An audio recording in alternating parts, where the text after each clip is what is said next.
Bidioko was a village nestled between the hills and the banks of the mighty Mboku River. Its beauty was once unmatched, the hills glistened in the golden morning light, the river sparkled under the noon sun, and the people sang songs of joy, resilience, and prosperity. The villages danced to the beat of drums that reverberated through the valleys, marking moments of unity and peace. But that was before the drought came. For the past 2 seasons, the rains had not come. The river that once flowed in abundance had turned into a mere trickle, the crops withered away under the unforgiving sun, and the soil had hardened like stone. The people of Bidioko were suffering. Their spirits were low, and their bodies were weak. As the season stretched on, their hope for rain began to fade. With each day that passed, the village held on to one last shred of faith, an ancient ceremony that could invoke the rain. The assembly drum, carved from the heart of a sacred tree and adorned with symbols of their ancestors, was the key. The elders believed the drum carried the voices of their forefathers, and it was said to summon the thunder itself. But to play the assembly drum was no simple task. It required someone of great spirit, courage, and purity of heart, the kind of person who could command the heavens themselves. This year, the drum was to be played by Chima, the son of Chief Ikon, the leader of Bidioko.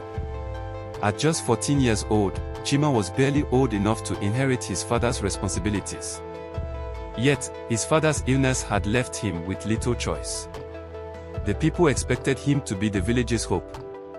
And for Chima, the weight was unbearable. He had watched as his father grew weaker, his once proud and sturdy frame now frail and thin, and he had always admired the strength his father showed in moments of crisis. But Chima was terrified.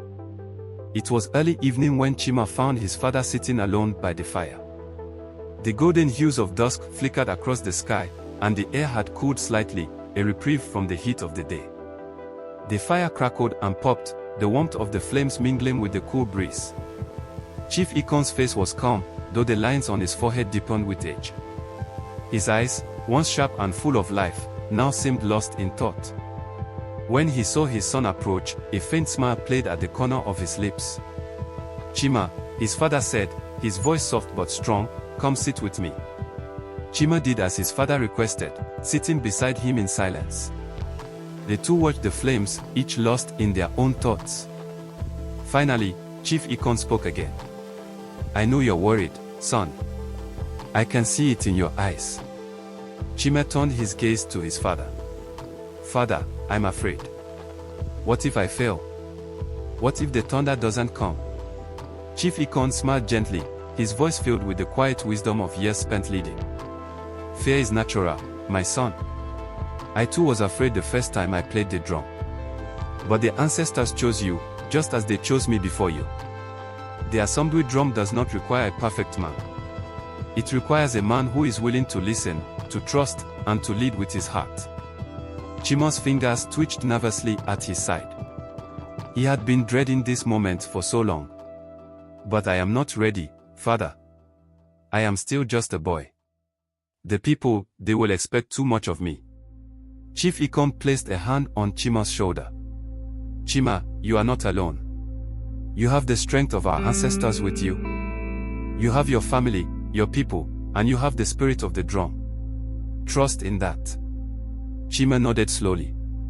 He didn't understand his father's calm, but he respected it. His father had always been the foundation of the village, and now, as the burden of leadership passed to him, Chima could only hope he could be as strong. The next day, preparations for the ceremony began. Women wove ceremonial cloths, decorated with beads and bright threads, while the men constructed a fire pit at the center of the village. The village elders gathered to offer prayers, invoking the spirits of their ancestors for rain. All around Chima, people murmured prayers, and each face seemed etched with both hope and doubt. The village was desperate, but none more than Chima. The night of the ceremony arrived, thick with anticipation. A cool breeze rustled the leaves, and the full moon shone brightly above the village, casting long shadows across the earth. The villagers gathered in a large circle around the fire, their faces solemn.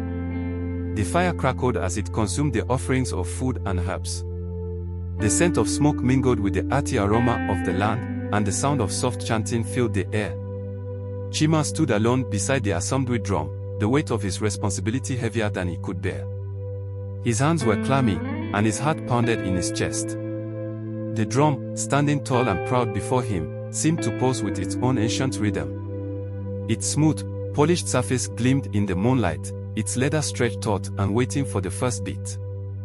The village elders, led by Elder Iona, stood around him. Her weathered face, full of wisdom, was unreadable. She had seen many leaders come and go, but something about this moment felt different to her. She watched Chima closely, knowing that this ceremony would be a defining moment in the village's history. Chima's mother, Amora, stood nearby, her face filled with love and quiet encouragement. She had always been his pillar of support, but tonight, even she couldn't mask her worry. She knew that her son was capable, but the weight of his role was so great that it threatened to break him. As the chanting died down, Abiba, Chima's grandfather, stepped forward, his cane tapping lightly on the ground. His eyes, though clouded with age, still gleamed with the sharpness of someone who had lived through many seasons. He looked at Chima with a mixture of pride and sadness. "Chima," Abiba said, his voice strong despite his frailty. "The thunder will come. Trust in your heart, as I did when I was young. Trust in the drum. Trust in the ancestors." Chima swallowed hard. He looked down at the drum. The silence was deafening, and the weight of the village's hope rested upon him. His mind raced, and for a moment, he thought he might run away. But then, as he closed his eyes and took a deep breath, he remembered his father's words. "The drum does not choose us because we are perfect. It chooses us because we are willing." With trembling hands, Chima gripped the mallet, raised it, and struck the drum. At first, the sound was weak, distant, almost like the soft murmur of an echo. The villagers held their breath, waiting. The thunderclouds had begun to gather in the distance, and the winds had started to pick up. But the drum's beat remained faint, as if it could not reach the heavens. Chima struck again, harder this time, his hand aching from the force. The sound reverberated across the land, and something deep within him began to shift. A sense of connection, of something ancient and powerful, filled him. The thunder rumbled in the distance, and the wind began to howl. As he struck the drum once more, a storm of energy and sound seemed to rise from within him, reaching out to the heavens. The clouds above parted, and the first raindrops began to fall. The rain came in torrents, soaking the parched earth and filling the air with the scent of life.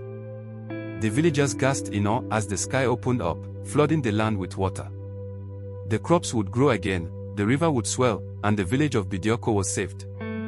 The sound of the rain, mixed with the drumbeats, filled the night, creating a rhythm of renewal. Chima stood, exhausted but elated, watching as the people danced in the rain. The thunder had come. The ancestors had answered their call. Chief Ikon approached his son, his face glowing with pride. "You have done it, Chima. You have brought the rain. You have proven that you are ready to lead." Chima's heart swelled with emotion. He had not done this alone, he had done it with the love of his family, the strength of his people, and the guidance of the ancestors. It was a lesson he would carry with him for the rest of his life. That night, the village celebrated. The sound of drums filled the air as the people danced beneath the rain, laughing and singing, rejoicing in the return of hope.